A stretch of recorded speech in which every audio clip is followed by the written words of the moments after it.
Hi friends, welcome to my channel. ఇప్పుడే అందిన వార్త. జగన్కు ఊహించని షాక్ అండి. ఆ మంత్రి ఇద్దరు ఎమ్మెల్యేలు అరెస్టు. వివరాలు వీడియోలో తెలుసుకుందాం. వీడియో ఎక్కడ స్కిప్ చేయకుండా ఎండ్ వరకు చూసింది. అప్పుడే పూర్తి ఇన్ఫర్మేషన్ అర్థమవుతుంది. అలా వీడియో నచ్చినట్లయితే ఒక లైక్ చేయండి. ఇంకా సబ్స్క్రైబ్ అవునట్లయితే మన ఛానల్ని సబ్స్క్రైబ్ చేసుకోవడం ద్వారా నేను చేసే ప్రతి ఒక్క వీడియో మీ వరకు రీచ్ అవుతుంది. ఆలస్యం చేయకుండా వివరాలకైతే వెళ్ళిపోతాం. వైసీపీ మంత్రి ఇద్దరు ఎమ్మెల్యేలపై అయితే కేసులు. పోలింగ్ ముగియగానే మారిన సీన్ అండి. సీన్ ఇంత మొత్తం టోటల్గా మారిపోయింది, రివర్స్ అయిందని అంటున్నారు.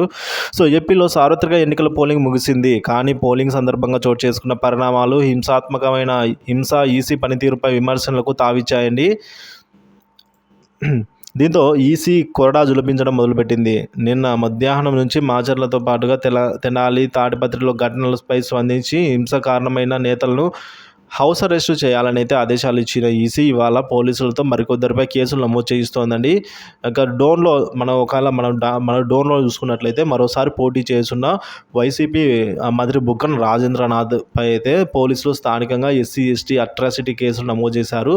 సో ఆయనతో పాటుగా మరొక 30 మంది ఆయన అనుచరుల పైన కూడా కేసులు నమోదయ్యాయి.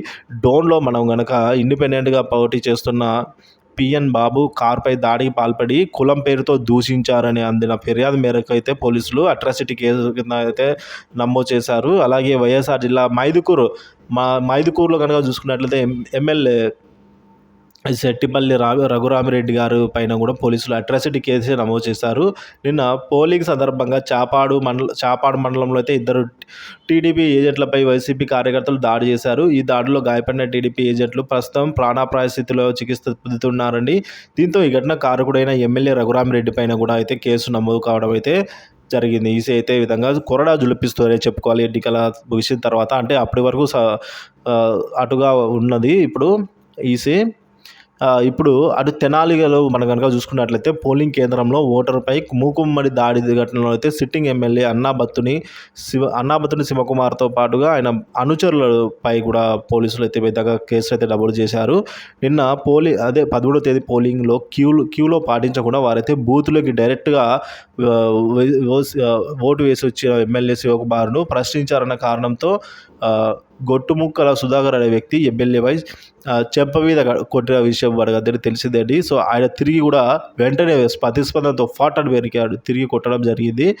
సో ఎమ్మెల్యే అనుచరులు ఆయనపై మూకుమ్మడిగా అయితే పోలింగ్ కేంద్రం పైనే దాడి చేసిన ఘటన మనం చూసాము. ఈ వీడియో కూడా వైరల్ అయిందండి. ఈ ఘటన ఈసీ అయితే ఈ ఘటన మీద సీరియస్ అయింది. బాధితుడి ఫిర్యాదు మేరకు ఎమ్మెల్యేపై అయితే ఏకంగా కేసు నమోదు చేశారండి.